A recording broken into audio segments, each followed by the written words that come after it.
y creo que debe de ser material de análisis para las autoridades a todos los niveles, porque no es poca cosa, 5,000, por lo menos 5,000 personas fueron movilizadas, sobre todo de los municipios de Quechultenango, Mochitlán, José Joaquín de Herrera y Chilpancingo, y buscaron, no sé si lo lograrían, tengo entendido que de alguna manera sí, paralizar Chilpancingo, bloquearon calles, hablas de que se replegaron los 500 elementos de las distintas corporaciones que incluso, tengo entendido, atacaron la sede del Congreso del Estado, el Palacio de Gobierno, iban con todo. Lo que me llama la atención es que me contabas que después de las palabras del presidente, se repliegan, se disuelve esto de 5,000 personas que parecía en su momento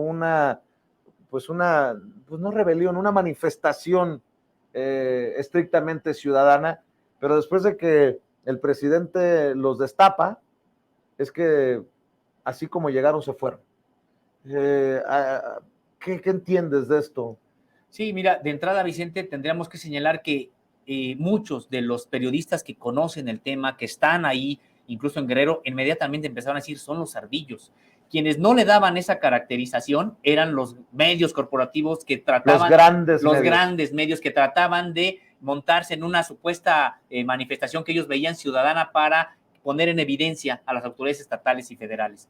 Me parece que, sin embargo, al otro día, los propios ardillos reciben el mensaje, pues explícito, de decir, no van a obtener nada y no somos rehenes de nadie. Y si quieren seguir bloqueando, sigan bloqueando, porque llega un momento que también para ellos es insostenible. De hecho, lo ejemplificó también el propio presidente de la República diciendo, cuando acabábamos de llegar y decidimos que no al huachicol, hubo también manifestaciones, entre comillas, populares, entre comillas, para que no cerraran los ductos abiertos, etcétera. O sea, hubo, ¿y qué fue lo que dijo el presidente? Pues hagan las manifestaciones que quieran, cierren las carreteras que quieran, pero la determinación es de que eso ya no va a continuar.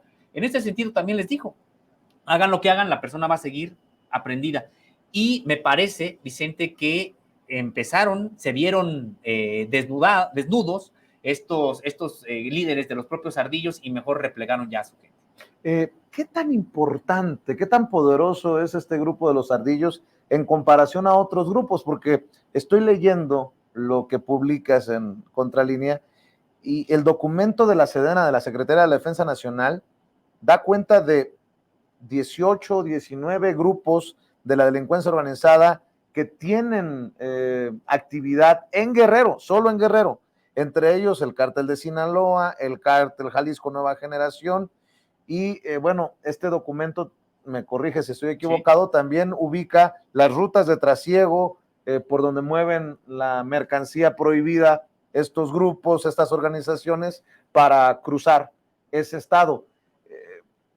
¿Tienes claro qué tan importante en la escala de estos grupos están los ardillos, Sósimo? Sí, mira, pues son muy importantes porque finalmente ellos se han convertido en la zona que controlan como un lugar de trasiego, por ejemplo, de la amapola, que se cultiva en la montaña de Guerrero. Prácticamente ellos controlan no solamente la producción ahí, sino el trasiego, porque han ido desplazando a lo que quedaba de los propios rojos y pues finalmente el poderío lo mostraron, como lo vimos, movilizando a 5,000 personas hacia la cabecera no de un municipio, sino del estado, de ese estado de la República, y tienen la capacidad para incluso expandir sus actividades al propio Chilpancingo.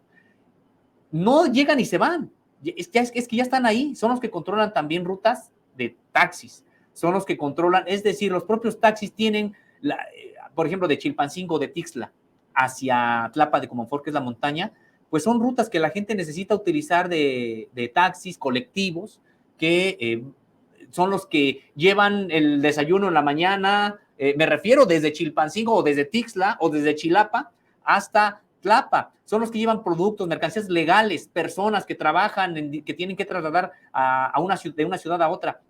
Los taxis están precisamente controlados por estas organizaciones. ¿Y también por qué, Vicente? Pues porque a veces este tipo de taxis son utilizados no solamente para transportar mercancías legales. Y tienen tal nivel de poderío que ellos ponen retenes. Cuando tuve la oportunidad de estar en la zona, pasamos varios retenes, solamente pudimos entrar ahí bajo también la propia protección de las policías comunitarias locales de noche, con peligros precisamente ellos también armados para tratar de repeler cualquier ataque.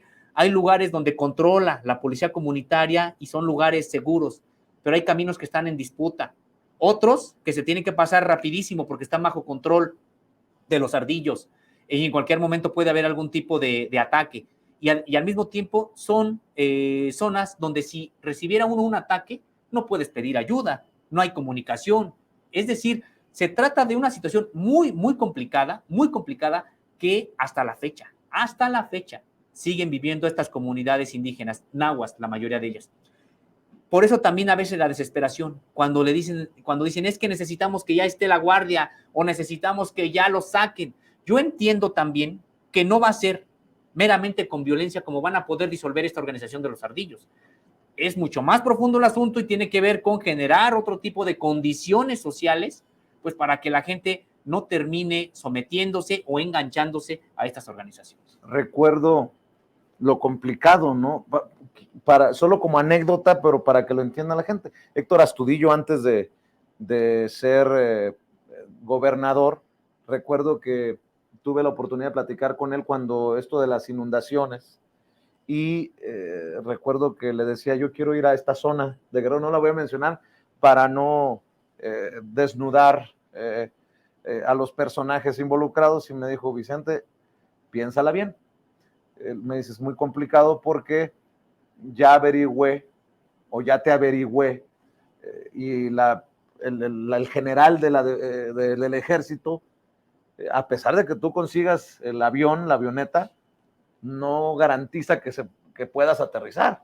De ese tamaño están las zonas en conflicto o bajo este agravio de los grupos del crimen organizado.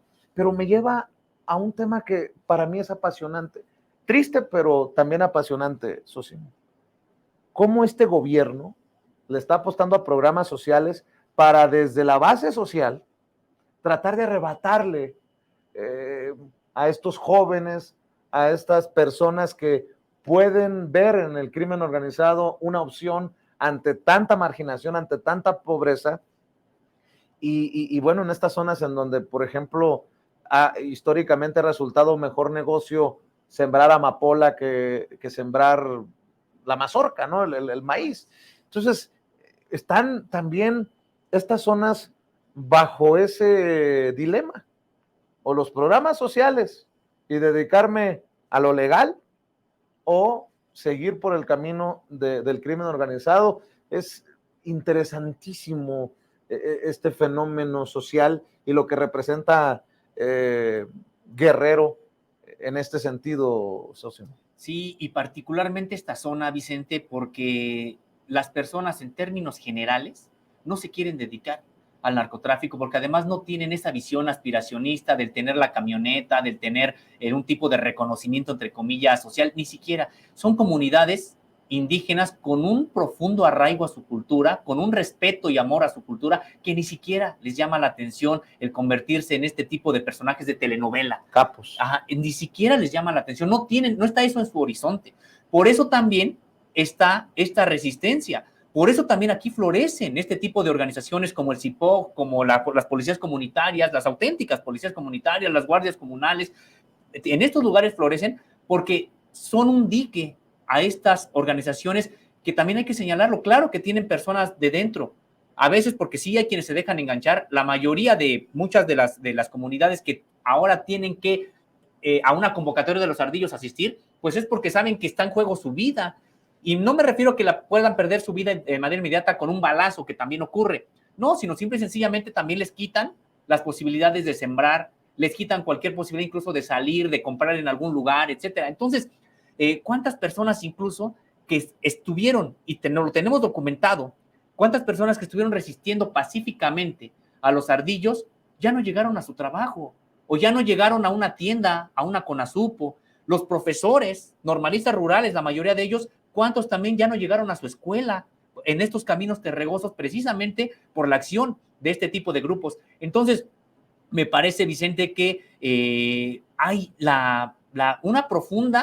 un profundo rechazo a estas organizaciones en la propia montaña, pero fueron muchos años de abandono, donde prácticamente se les dejó. Hay que las comunidades se defiendan como puedan, porque además al gobierno, por ejemplo, de Felipe Calderón, donde teníamos a un secretario de Seguridad Pública involucrado en el narcotráfico, pues no para nada le importaba ni el tipo, ni la gente, ni las personas, ni tampoco le importaba realmente combatir ese negocio ilícito. Y así como está la montaña de Guerrero, pues vemos de hecho el mapa, el documento que es de carácter confidencial, elaborado por inteligencia militar, pues sí da cuenta de un Guerrero, digamos que tomado en muchos aspectos por 18 organizaciones criminales que has comentado. Está el cártel Jalisco Nueva Generación, está el cártel de Sinaloa, están reminiscencias de los Beltrán Leiva, están reminiscencias de los Caballeros Templarios, está el cártel de Acapulco, el cártel de los rusos. Son varios cárteles que están ahí y que el poder de los Ardillos, sin embargo, lo ha convertido en una de las